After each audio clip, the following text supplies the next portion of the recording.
Friends, again welcome to polytechnic classes. मेरा नाम अंकित है। आज मैं सिविल फाइनल ईयर का डिज़ाइन ऑफ स्टील स्ट्रक्चर के चैप्टर 1 और 2 के वन लाइनर क्वेश्चंस लेके आया हूँ। ऑब्जेक्टिव मैं इसके ऑलरेडी करा चुका हूँ, आप लोग चैनल पे जाके देख सकते हैं। जितना भी डिटेल्ड इलेबोरेट स्टडी हो सकती है कम टाइम में हमने पूरी आपको करवा दी है। अब मैं इसके वन लाइनर स्टार्ट कर रहा हूँ और मैं इसका टेस्ट भी स्टार्ट करने वाला हूँ, जो कि आपको हमारे टेलीग्राम अकाउंट पर, इसका टेलीग्राम चैनल पर उसका लिंक बहुत जल्दी मिल जाएगा। तो प्लीज़ हमारे टेलीग्राम चैनल से जुड़ें, लिंक आपको डिस्क्रिप्शन बॉक्स में मिल जाएगा। इसके अलावा अपने जूनियर, सेकेंड ईयर और फर्स्ट ईयर वाले साथियों को भी हमारे चैनल के बारे में बताएं, क्योंकि उनके भी क्लासेस यहाँ पे चल रही हैं। इसके अलावा उनके भी मॉक टेस्ट हमने स्टार्ट करवा दिए हैं। ठीक है, तो चलिए देख लेते हैं डिज़ाइन ऑफ स्टील स्ट्रक्चर, जिसका चैप्टर 1 और 2 का आज हम वन लाइनर क्वेश्चंस देखते हैं। ठीक है, चलते हैं वीडियो पे। पहला क्वेश्चन हमारा है, मृदु इस्पात की तनन सामर्थ्य होती है tensile strength of medium steel. ठीक है, माइल्ड स्टील। ठीक, अब होता क्या है, देखिए वन लाइनर क्वेश्चंस का कॉन्सेप्ट क्या है। मैं ये क्वेश्चन इसलिए स्टार्ट किया हूँ कि जो आपका कंपटीशन का जो ऑब्जेक्टिव पेपर्स होता है वो इसी टाइप के क्वेश्चन से बनता है। सीधा एक क्वेश्चन, उसका एक लाइन में आंसर और उसके 3 गलत आंसर बनाना कोई दिक्कत वाली बात नहीं, वो आसानी से बन जाते हैं। तो आपको जब सही आंसर पता होगा, गलत तो आप देखते ही ऐसे ही इग्नोर कर दोगे। ठीक है, तो मृदु इस्पात की तनन सामर्थ्य होती है कितनी, 4200 से 5400 किलोग्राम पर सेंटीमीटर। ठीक है, अगला क्वेश्चन, स्टील का नमन प्रतिबल ज्ञात करने के लिए किया गया परीक्षण है। The test is use to determine the bending stress of steel. ठीक है, तो कौन सा टेस्ट यूज होता है, याद रखिएगा। टेस्ट यूज होता है आनमन सामर्थ्य परीक्षण, यानी कि फ्लेक्सुरल स्ट्रेंथ टेस्ट। ठीक, स्टील का नमन प्रतिबल या बेंडिंग स्ट्रेस ज्ञात करने के लिए हम आनमन सामर्थ्य परीक्षण का प्रयोग करते हैं। ठीक है, अगला, पिटवा लोहे में कार्बन की मात्रा होती है, मैंने अपने पिछले वीडियो में बताया था। In wrought iron amount of carbon कितनी होता है, 0.15%। ठीक है, ये परसेंटेज याद कर लीजिएगा। रॉट आयरन, पिग आयरन और माइल्ड स्टील का कितने परसेंट होता है, मैं अपने पिछले वीडियो में बता चुका हूँ। जिन लोगों ने ना देखा हो वो जाके उसको देख सकते हैं। ठीक है, अगला क्वेश्चन, मृदु इस्पात तथा HYSD छड़ में न्यूनतम वृद्धि का मान होगा क्रमशः minimum elongation of mild steel and HYSD bars will be respectively. ठीक है, होता क्या है, जब टेंसाइल फोर्सेस लगती है, बेंडिंग फोर्स लगता है, तो जो बार होती है स्टील की वो मुड़ती है, या फिर अगर उस पर टेंशन फोर्स लग रहा है तो वो खींचेगी, तो उसकी लेंथ में कुछ इलोंगेशन होता है। ठीक है, तो वो इलोंगेशन क्या होता है, इलोंगेशन जो मृदु इस्पात होती है उसमें 23% माना जाता है लेंथ का, और जो HYSD बार्स होती है उसमें 14.5% माना जाता है उसकी लेंथ का। ठीक है, अगला, संरचनात्मक इस्पात खंड को कितने भागों में बांटा जाता है। ठीक है, तो संरचनात्मक, एक मिनट रुकिए, संरचनात्मक इस्पात खंड को कितने भागों में बांटा गया है, टोटल 7 खंड है। ठीक है, इसका सही आंसर 7 है, पर मैं डिटेल में बताने के लिए आपको इसके नाम सारे बता दिए। देखिए, स्ट्रक्चरल स्टील से मतलब क्या है, स्ट्रक्चरल स्टील वो होती है जिससे आप कोई स्ट्रक्चर कंस्ट्रक्ट करते हैं। ठीक, तो अब स्ट्रक्चरल स्टील में सिर्फ बीम सेक्शन या आई सेक्शन नहीं आता है, और भी सेक्शंस आते हैं। तो वो टोटल सेक्शंस कितने होते हैं जिनसे स्ट्रक्चर कोई बना सकते हैं आप। ठीक है, कोई कंस्ट्रक्शन वर्क में यूज़ कर सकते हैं, तो वो होते हैं टोटल 7 सेक्शन या 7 खंड। पहला होता है रोल्ड स्टील बीम। अब रोल्ड स्टील बीम के आगे मैंने लिखा है यहाँ पर 5। ठीक है, तो ये भी 5 तरीके का होता है बेल्ले धरण खंड। कैसे होता है, इसमें एक होता है ISJB Indian standard junior beam, ISLB। ठीक है, इसके बाद आता है ISMB Indian standard medium beam, Indian standard heavy beam, Indian standard wide beam. ठीक है, मैं ये सब अपने पिछले वीडियोस में आपको बता चुका हूँ कि किस किस टाइप के सेक्शंस होते हैं। इसके बाद रोल्ड स्टील चैनल सेक्शन कुछ इस तरीके का दिखता है। ठीक है, C शेप का, इसीलिए इसको चैनल सेक्शन कहते हैं।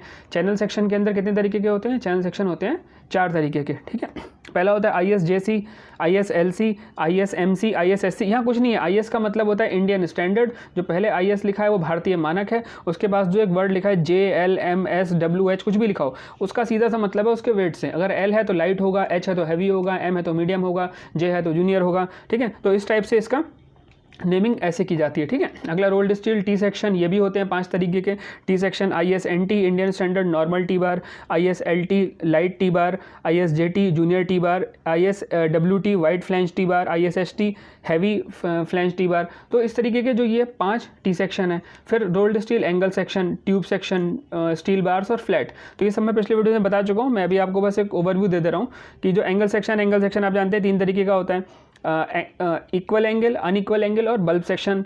ठीक है, इसके बाद रोल्ड स्टील ट्यूब्स भी 3 तरीके की होती हैं। ठीक, इसमें लाइट होती है, मीडियम होती है, हैवी ट्यूब्स होती हैं। ठीक है, जो स्टील बार्स होती हैं वो 2 तरीके की होती हैं, राउंड बार और स्क्वायर बार। और फ्लैट, सिंगल फ्लैट ही होता है। ठीक है, फ्लैट का मतलब होता है चपटी पत्ती। ठीक, चपटी पत्तियों को रोल्ड स्टील फ्लैट कहते हैं। ठीक, तो ये क्वेश्चन आप समझ गए।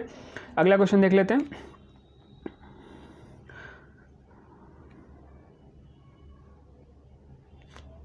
अगला क्वेश्चन हमें दिया है, तांबे का दृढ़ता मापांक है। ठीक, mod of rigidity for copper. ठीक है, इसकी वैल्यू याद कर लें, 30 से 50 किलो न्यूटन पर मिलीमीटर। ठीक है, इसको न्यूटन में भी चेंज कर सकते हैं, 10 की पावर 3 और लग जाएगा, कन्फ्यूजन ना क्रिएट करें अपने लिए, आसान भाषा में याद करें, 30 से 50 किलो न्यूटन पर मिलीमीटर। ठीक है, इस्पात का दृढ़ता मापांक मॉड्यूलस रिजिडिटी ऑफ स्टील क्या होता है 0.84 इंटू 10⁵ से 0.98 इंटू 10⁵ न्यूटन पर मिलीमीटर। ठीक है, दृढ़ता मापांक होता क्या है, दृढ़ता मापांक होता है shear stress upon shear strain. ठीक है, shear stress upon shear strain, ठीक, इनके रेशियो को कहते हैं दृढ़ता मापांक। तो ये निकली हुई वैल्यूज़ हैं, ये पहले से इंपेरिकल फार्मूलाज हैं जिनसे वैल्यूज़ निकाल ली गई हैं, तो आपको कोई सोल्यूशन कैलकुलेशन करने की ज़रूरत नहीं है, आपसे ऐसी टू द पॉइंट क्वेश्चन पूछे जाएंगे, आपको वैल्यूज़ अगर याद है तो आप सीधा उठा के उसका टिक लगा देंगे, काम खत्म। वैसे भी 1.5 घंटे के पेपर में आपसे कैलकुलेशन नहीं पूछी जाएंगी 50 क्वेश्चन में। ठीक है, तो 0.84 इंटू 10⁵ से 0.98 इंटू 10⁵ न्यूटन पर मिलीमीटर। ठीक है, ये होता है स्टील का दृढ़ता मापांक। आगे चलते हैं, इस्पात में अक्षीय तनन में अनुज्ञेय प्रतिबल होता है। कहीं कहीं पर मैं इंग्लिश ट्रांसलेट नहीं कर पाया हूँ टाइम की शॉर्टेज की वजह से, तो इंग्लिश वाले स्टूडेंट्स परेशान ना हो, मैं जो कठिन वर्ड है उनको मैं खुद ट्रांसलेट कर दूंगा। अक्षीय तनन होता है एक्सियल टेंशन। ठीक है, अनुज्ञेय प्रतिबल होता है परमिसिबल स्ट्रेस। ठीक, तो इस्पात में एक्सियल टेंशन जब लगता है तो परमिसिबल स्ट्रेस कितना लिया जाता है, वो लिया जाता है 0.6 FY, मतलब FY होता है आपका यील्ड स्ट्रेस। ठीक है, यील्ड स्ट्रेस यानी पराभव प्रतिबल, और पराभव प्रतिबल का 0.6 टाइम्स, या फिर आप कहते हैं सिंपली 60% ऑफ यील्ड स्ट्रेस। ठीक है, तो 0.6 FY होता है आपका अनुज्ञेय प्रतिबल। ठीक, अगला क्वेश्चन आपको दिया है, मृदु इस्पात में कार्बन की मात्रा होती है। माइल्ड स्टील में कार्बन का परसेंटेज कितना होता है 0.15 से 0.30%। ठीक है, अगला संरचनात्मक इस्पात के लिए यंग मापांक होता है। यंग मॉड्यूलस क्या होता है 2.04 इंटू 10⁵ से 2.18 इंटू 10⁵ पर डिग्री सेल्सियस। ठीक है, तो संरचनात्मक स्टील के लिए क्या होगा आपका जो यंग मॉड्यूलस होगा उसकी वैल्यू आप ये लगाएंगे। ठीक, अगला क्वेश्चन देखें, तो अगला हमें दिया है बेलित इस्पात आई खंड का आमतौर पर प्रयोग किया जाता है। Rolled steel I section generally कहाँ प्रयोग होता है, तो आई सेक्शन का सबसे जो प्राइम यूज़ है वो है बीम बनाने में। ठीक है, उसके बाद कॉलम के रूप में। ठीक, यानी इसको आप बेंडिंग मेंबर की तरह भी यूज़ कर सकते हैं और कंप्रेशन मेंबर की तरह भी यूज़ कर सकते हैं। ठीक है, इसके बाद अगला क्वेश्चन, 5 mm से मोटी पत्ती को कहते हैं। पत्ती क्या होता है, पतली सी एक जो चादर होती है ना, एक टुकड़ा जिसकी चौड़ाई और लंबाई कंपेरिजन में जिसकी मोटाई बहुत कम हो उसको पत्ती कहते हैं। ठीक है, अब उसमें भी कैटेगरी है, जैसे 5 mm से ऊपर ज़्यादा मोटा होगा तो उसको हम चादर कहेंगे या शीट कहेंगे। ठीक है, आपने चादर सुना होगा, सीमेंट की चादर, स्टील की चादर, तो वो चादर तब होती है जब उसकी 5 mm से ज़्यादा मोटी होती है, तो हम उसको शीट कहते हैं। ठीक है, आगे संरचनात्मक इस्पात संरचना का भार कंक्रीट संरचना का होता है। ठीक है, अगर आप कोई संरचना है, ठीक है, वो आपने कंक्रीट की बनाई, ठीक, और वहीं इस्पात की बनाई, तो इस्पात का जो भार होगा वो 60% होगा उसका। अगर 100 किलो है कंक्रीट का तो इस्पात का 60 किलो ही रहेगा उसके। ठीक है, 60% वेट होता है उसके टोटल का। ठीक, अगला क्वेश्चन देख लेते हैं। अगला क्वेश्चन हमें दे रखा है, यदि मृदु इस्पात प्लेट की मोटाई TMM है, मृदु इस्पात प्लेट का मानक भार प्रति वर्ग मीटर किलोग्राम में होगा। ठीक है, यदि किसी माइल्ड स्टील प्लेट की मोटाई TMM है तो उसका जो स्टैंडर्ड वेट है पर मीटर के लिए, ठीक है, तो वो क्या होगा, वो होगा 7.85 इंटू T, मतलब आप थिकनेस से मल्टीप्लाई कर दीजिए तो उसका जो प्रति वर्ग मीटर का जो भार है वो आपको निकल के आ जाएगा 7.85 इंटू T से वैल्यू आपकी निकल जाएगी। ठीक है, अगला, इस्पात में कार्बन की प्रतिशतता बढ़ने से कम हो जाती है। ठीक है, percentage of carbon in steel, carbon की परसेंटेज स्टील में बढ़ने से क्या कम होता है, उससे बढ़ने से डक्टिलिटी कम होती है। ठीक है, स्टील की में कार्बन की परसेंटेज कम होगी तो आप उस स्टील को खींच सकते हो तार की शेप में। ठीक है, वो ज़्यादा इलोंगेट हो जाएगा, टूटेगा नहीं, पर जहाँ आप कार्बन की परसेंटेज बढ़ाते जाओगे जैसे जैसे, उस कारण से उसकी डक्टिलिटी खत्म हो जाएगी और वो ब्रिटल होने लगेगा, कहीं से भी ब्रेक हो जाएगा एकदम से। ठीक है, तो कार्बन परसेंटेज बढ़ने से डक्टिलिटी घटती है। ठीक, अगला क्वेश्चन, इस्पात का आंशिक सुरक्षा गुणांक पार्शियल सेफ्टी फैक्टर, ये वर्किंग लिमिट स्टेट मेथड का है, पार्शियल सेफ्टी फैक्टर 1.15 लिया जाता है। ठीक है, पार्शियल सेफ्टी फैक्टर स्टील के केस में। ठीक, अगला, प्रतिबल की दिशा डायरेक्शन ऑफ स्ट्रेस समांतर दो निकटतम रिवेटों के बीच केंद्र से केंद्र दूरी कहलाती है। ठीक है, मान लीजिए आपका किसी प्लेट के ऊपर इस डायरेक्शन में फोर्स लग रहा है, ठीक है, और इसी के समांतर आपने रिवेट्स लगा रखी हैं। ठीक, तो इन समांतर रिवेट्स में दो निकटतम रिवेट्स के बीच केंद्र से केंद्र की दूरी को क्या कहते हैं, इनको पिच कहते हैं। याद रखिएगा, फोर्स के पैरेलल जो होती है वो पिच कहलाती है। ठीक, अगला क्वेश्चन, प्रतिबल के लंबवत दो रिवेट रेखा के बीच केंद्र से केंद्र की दूरी, सेम क्वेश्चन है, थोड़ा सा चेंज है। यहाँ है स्ट्रेस की डायरेक्शन के परपेंडिकुलर यानी कि लंबवत। दो रिवेट रेखा के बीच की दूरी कहलाएगी गेज दूरी, यानी कि दो रिवेट अगर फोर्स इस डायरेक्शन में लग रहा है तो इनके बीच की जो सेंटर से सेंटर की दूरी होगी वो कहलाएगी पिच, और वहीं पर अगर एक रिवेट इधर लगी हो तो इनके बीच की दूरी कहलाएगी गेज, जबकि दोनों ही केस में स्ट्रेस की डायरेक्शन यही रहेगी। अब यहाँ पर स्ट्रेस की डायरेक्शन परपेंडिकुलर है, यहाँ पर स्ट्रेस की डायरेक्शन पैरेलल है। ठीक है, अगला क्वेश्चन देख लेते हैं। रिवेट का सकल व्यास होता है यानी कि gross diameter of rivet, rivet लगाने के पश्चात रिवेट छिद्र। ठीक है, मतलब आपका जो होल होगा वो थोड़ा सा बड़ा होता है ना, हम 25 mm तक 1.5 mm बढ़ा के रखते हैं, तो जो हम डाया बढ़ा के लेते हैं वो इसलिए लेते हैं कि जब हम रिवेट को उसके अंदर लगा के ठोकते हैं तो रिवेट कुछ जगह घेरती है, रिवेट का कुछ वॉल्यूम इंक्रीज होता है। ठीक है, नीचे को दबती है, तो वो जो एरिया बढ़ जाता है उसको हम कहते हैं ग्रॉस एरिया। ठीक है, तो रिवेट का सकल व्यास क्या होता है, रिवेट लगाने के पश्चात जो रिवेट के छिद्र का जो व्यास होता है उसको हम कहते हैं रिवेट का सकल व्यास। ठीक है, अगला क्वेश्चन, नमन प्रतिबल किस जोड़ में उत्पन्न होती है। ठीक है, नमन प्रतिबल या बेंडिंग मोमेंट क्यों लैप में क्यों उत्पन्न होती है। देखिए, लैप में आपका एक प्लेट और दूसरी प्लेट, ठीक है, दोनों एक लाइन में नहीं है। एक प्लेट का फोर्स का डायरेक्शन ये होगा, दूसरे का ये होगा, ये दोनों एक लाइन में नहीं है। ठीक, तो इस कारण से जब इस पर कोई बल लगेगा तो वो एक टर्निंग मोमेंट जनरेट करेगा इस पर। ठीक है, एक डायरेक्शन में नहीं लगेगा, वो दोनों थोड़ा उनका जो तल है, जो उनका जिस लेवल पे वो काम कर रहे हैं वो अलग अलग है, तो इस कारण से यहाँ पर बेंडिंग मोमेंट जनरेट होगा। तो इसीलिए lap joint, single cover butt joint में भी बेंडिंग मोमेंट जनरेट होता है। ठीक है, सिर्फ डबल कवर ऐसा जॉइंट है जिसमें नहीं होता है। ठीक, अगला, किस जोड़ पर भार उत्केंद्रित नहीं होता। अब देखिए, मैंने अभी आपको जस्ट बताया किस जोड़ पर भार उत्केंद्रित नहीं होता, तो डबल कवर जो बट जॉइंट होता है उस पर भार उत्केंद्रित नहीं होता, क्योंकि डबल कवर में एक आपकी प्लेट ये रहेगी, दूसरी प्लेट ये रहेगी, तीसरी प्लेट उसके ऊपर और यहाँ पर आपने इसको रिवेट या बोल्टिंग जो आपको करनी थी आपने कर दिया। तो अब इसमें देखिए क्या होगा, फोर्स की डायरेक्शन ये, यहाँ पर ये, और दोनों ही केस में देखिए एक स्ट्रेट लाइन में जा रहे हैं ये। ठीक है, तो इसलिए क्या होगा, लाइन ऑफ एक्शन सेम रहेगा, इस कारण से यहाँ पर भार उत्केंद्रित नहीं होता डबल कवर बट जॉइंट में। ठीक है, डबल कवर बट जॉइंट में उत्केंद्रित नहीं होता। इसका आंसर मैं आपको दिखा दे रहा हूँ। ठीक है, इसका आंसर है दोहरे कवर बट जोड़। ठीक है, इनमें आपका जो भार है वो उत्केंद्रित नहीं होता। ठीक, अगला क्वेश्चन आपको दिया है, दो लंबे उपांग को आपस में जोड़ने के लिए बीच की दूरी को समान रखने के लिए प्रयोग होता है। ठीक, यहाँ थोड़ा सा टाइपिंग का एरर है, प्रयोग होता है। ठीक है, ये प्रयोग लिखा है। अब देखिए, जो इंग्लिश वाले स्टूडेंट है इसका मतलब है दो लंबे उपांग, मतलब टू लॉन्ग मेंबर्स, ठीक है, जिनकी लेंथ ज़्यादा हो, उनको आपस में जोड़ने के लिए बीच की दूरी को समान रखने के लिए क्या प्रयोग होता है। अब आपने मान लीजिए एक मेंबर ये लिया और एक मेंबर ये लिया, दोनों एंगल सेक्शन है। ठीक है, अब इन दोनों को आपको लेंथ पे लेके जाना है लंबा। ठीक, अब इनको आपस में जोड़ना है। अब आप क्या होगा अगर मान लीजिए इन पर टेंसाइल फोर्सेस आ रहे हैं तब तो चलिए ठीक है, पर कंप्रेसिव फोर्सेस आएंगे तो ये किसी भी तरफ बकल कर सकते हैं, तो इनकी दूरी आपस में घटे बढ़े ना पूरे मेंबर में, तो इनको आपस में जोड़ दिया जाता है मेंबर्स को। ठीक है, और इन मेंबर्स को जब आपस में जोड़ा जाता है तो उन जोड़ने वाली रिवेट्स को कहते हैं आबंधन रिवेट या फिर टैकिंग रिवेट। ठीक है, इंग्लिश वाले समझ ले, इसको कहते हैं टैकिंग रिवेट। इन रिवेट्स का कोई लोड लेने में कोई काम नहीं होता। ठीक है, ये किसी तरीके का लोड शेयरिंग नहीं करती, ये सिर्फ क्या काम करती हैं, ये उन दोनों को आपस में बांधे रखती हैं और उनको एक सिंगल यूनिट की तरह काम करने को मजबूर करती हैं। ठीक है, ताकि वो एक साथ काम करें, अलग अलग ना बिहेव करें।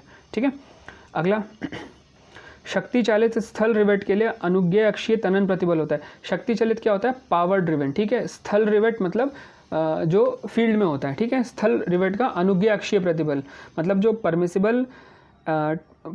Permissible axial tensile stress. ठीक है, परमिसिबल एक्सियल टेंसाइल स्ट्रेस, अनुज्ञेय अक्षीय तनन प्रतिबल। तो जो शक्ति चालित स्थल रिवेट होती है, ठीक है, या पावर ड्रिवन फील्ड रिवेट होती है, उनके लिए कितना होता है, उनके लिए होता है 90 मेगा पास्कल। ठीक है, ये केस याद रखिएगा, अगर आपका पावर ड्रिवन फील्ड रिवेट है तो उसके लिए परमिसिबल एक्सियल स्ट्रेस कितना होगा, टेंसाइल स्ट्रेस कितना होगा, 90 मेगा पास्कल। ठीक है, अगला, 25 mm से अधिक सामान्य व्यास के लिए रिवेट का सकल व्यास होता है। अब आपका अगर 25 mm से अधिक व्यास है आपका, ठीक है, तो रिवेट का ग्रॉस डायमीटर कितना होगा, ग्रॉस डायमीटर होगा जो सामान्य व्यास होगा उसमें 2 mm और जोड़ देंगे। ठीक है, 2 mm और जोड़ देंगे तो आपका ग्रॉस डायमीटर निकल जाएगा उससे। ठीक, एक रिवेट किए गए जोड़ की दक्षता होती है, मैंने पीछे शायद एक जगह 1.5 mm बोल दिया था, वो स्लिप हो गया, आप उसको 2 mm मानिएगा। ठीक है, एक रिवेट किए गए जोड़ की दक्षता होती है रिवेट जोड़ की न्यूनतम सामर्थ्य। अब आपका रिवेट जोड़ क्या होता है, रिवेट जोड़ आपका टियर में, शियर में, बियर में, तीनों में से किसी में भी फेल हो सकता है। ठीक है, अब आप एक बात बताइए, अगर आपका कोई रिवेट जोड़ एक 20 किलो न्यूटन पे फेल हो रहा है टीयर में, ठीक है, 30 किलो न्यूटन पे फेल हो रहा है बियर में, ठीक है, उसके बाद बियरिंग, टीयरिंग, शेयरिंग में तीनों में से अलग अलग पे फेल हो रहा है, ठीक है, तो जो सबसे लोएस्ट वैल्यू होगी उस पर तो पहले ही फेल हो जाएगा ना, बाकियों को तो नंबर ही नहीं आएगा। तो इसलिए रिवेट जोड़ की दक्षता क्या होती है, इफिशियंसी क्या होती है, इफिशियंसी हमेशा याद रखिएगा वो होती है जो आपकी न्यूनतम बियरिंग स्ट्रेंथ होती है, जिस पर सबसे पहले फेल हो रहा होता है, वो उस जोड़ की दक्षता या न्यूनतम सामर्थ्य होती है, ठीक है। तो रिवेट की न्यूनतम सामर्थ्य को ही उसकी दक्षता कहते हैं। अगला क्वेश्चन, लेसिंग छड़ों का प्रयोग कब किया जाता है उत्केंद्रीय भार की स्थिति में। देखिए लेसिंग बार क्या होती हैं, वैसे तो ये कॉलम सेक्शन का पार्ट है। जब कोई कॉलम आप बनाते हैं, मैं ज़रा ये थोड़ा क्लियर कर दूं, जब हम कोई कॉलम बनाते हैं तो देखिए कॉलम के जो हर मेंबर है, ठीक है, एक मेंबर ये है, दूसरा मेंबर ये है, ठीक, पीछे भी इसके होंगे, 4 होंगे इस तरीके से, मान लीजिए 4 हैं। तो अब जब इसके ऊपर किसी प्लेट के ऊपर रखे हमने इस पर लोड डाला तो ये चारों मेंबर्स अलग अलग बिहेव करेंगे। हो सकता है कोई एक बकल कर जाए, बाकी 3 ना करें, ठीक। तो चारों को एक सिंगल यूनिट की तरह काम करें इसलिए, और उनको आपस में बांधने के लिए प्रयोग होता है 2 चीज़ों का, बैटन और लेसिंग का, ठीक है। अब बैटन और लेसिंग का बेसिक अंतर समझ लीजिए। जो बिल्कुल हॉरिजॉन्टल हम स्टील की फ्लैट से बांध देते हैं, ठीक है, यहाँ पर रिवेट कर देते हैं एंड्स पे, तो उसको हम कहते हैं बैटन, ठीक। और जो हम थोड़ा सा इंक्लाइंड चलाते हैं 45 डिग्री पे, उसको कहते हैं लेसिंग, ठीक है। बैटन और लेसिंग में एक और डिफरेंस होता है बैटन सबको बांधने के अलावा फोर्स ट्रांसफ़र में भी थोड़ा बहुत रोल प्ले करता है, लेसिंग फोर्स ट्रांसफ़र में रोल प्ले नहीं करती। लेसिंग उस पूरे जो मेंबर होता है उसको आपस में बांध के रखती है। पर लेसिंग की एक खास बात है, जब आपके कॉलम पे लोडिंग एक्सेंट्रिक होगी, ठीक है, उत्केंद्रीय भार आ रहा होगा, जब इसकी एक्सिस से हट के कहीं पे लोड लग रहा होगा, तो उत्केंद्रीय भार की स्थिति में आपको लेसिंग छड़ों का प्रयोग करना पड़ेगा, अदरवाइज आप बैटन से काम चला सकते हैं, ठीक है। अगला, बैटन छड़ों का प्रयोग किया जाता है कब, अक्षीय भार की स्थिति, वही बताया था मैंने आपको ऊपर। किसी तनन उपांग का क्षुद्र क्षेत्रफल निर्भर करता है किस पे, खंड पर आने वाले अक्षीय भार पर। किसी तनन उपांग का शुद्ध क्षेत्रफल किस चीज़ पर निर्भर करता है, खंड पर आने वाला जो एक्सियल लोड होता है उसके ऊपर डिपेंड करता है कि उसका इफेक्टिव एरिया क्या होगा, ठीक है। इफेक्टिव एरिया क्या होता है, आप जितने रिवेट्स या बोल्ट्स के होल काट देते हैं उसके बाद जो सेक्शनल एरिया बचता है वो होता है इफेक्टिव एरिया, ठीक। तो स्टूडेंट देख लेते हैं क्वेश्चन नंबर 29। क्वेश्चन नंबर 29 में हमें दिया है, तनन उपांग में 2 लगातार आबंधन रिवेट्स के बीच केंद्र से केंद्र दूरी ऐसे निर्धारित की जाती है, ठीक।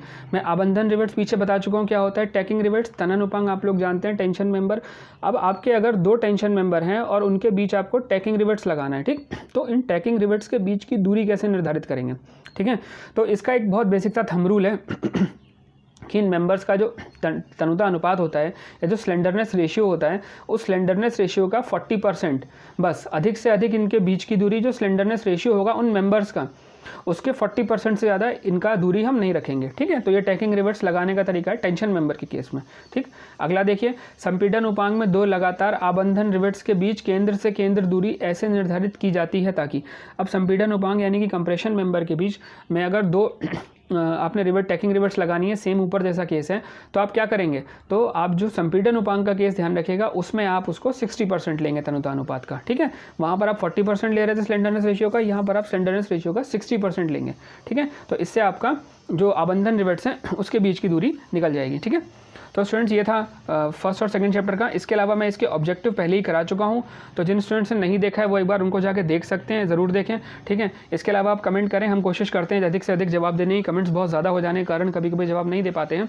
और मैं इसकी टेस्ट सीरीज़ भी स्टार्ट करने वाला हूँ, तो आप लोग टेलीग्राम चैनल से जुड़ जाएँ, वहाँ पर आपको टेस्ट सीरीज़ से रिलेटेड सारी जानकारियाँ मिलती रहेंगी, और यूट्यूब पर हम उसके बाद आगे इसके वीडियोज़ लाते रहेंगे, ठीक है। सो स्टूडेंट, अगर ये वीडियो आपको अच्छा लगा सो प्लीज़ अपने फ्रेंड्स के साथ ज़रूर शेयर कीजिएगा, लाइक कीजिएगा, चैनल को सब्सक्राइब कीजिएगा। Thank you.